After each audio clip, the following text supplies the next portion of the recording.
Gəlib üç günün sonunda evində dincələr zaman nə fikirləşir?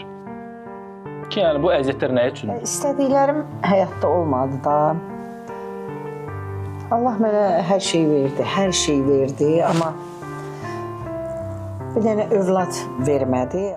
Anamın hərdən bir sözü var, indi bilmirəm mənə təskinlik vermək üçün deyir, yoxsa nə üçün anam deyir ki, nə olar, bilən görürsən kimisə 5 uşağı var, amma ata-ana qocalar evində yaşayır, ya nə bilim, yola getməyir, uşaqlar pis olur, deyir, bəlkə Allah bilir, məsləhət bilib sənə evlad verməyib, bəlkə olsaydı, yaxşı olmazdı, pis. Mənzurəm sahibə nələri qurban verərdi ki, bioloji ana olsun?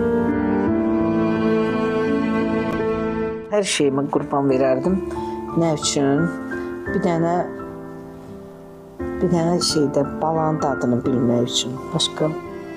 Başqa işlə ki, yəni mən bala üçün hər şey eləyirəm, amma bilmirəm ki, belə olur, yəni ana belə olur. Onu bir dənə bilmirəm də, mən balanın dadını bilmirəm.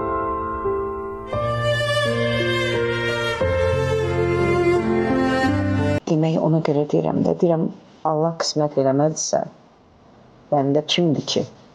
Gərək Allah istəsin. Biz halım pis olmayıb, bu söhbəti eləməsən yaxşı olar. Məsələn, çox. Bu söhbəti eləmə. Söhbəti eləmə, istəmirəm. Lazım deyil. Ürəyim qırtdırı bir.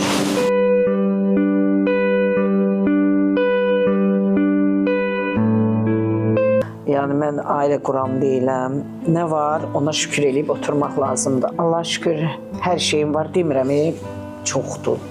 Özümə görə eləmişəm. Bundan sonra Allahdan nə istəyir? Mən bundan sonra heç nə. Bir mamama can sağlığı istəyirəm. Özümə can sağlığı istəyirəm ki, mamam həmişə məmnun olsun. Başqa işini istəmirəm.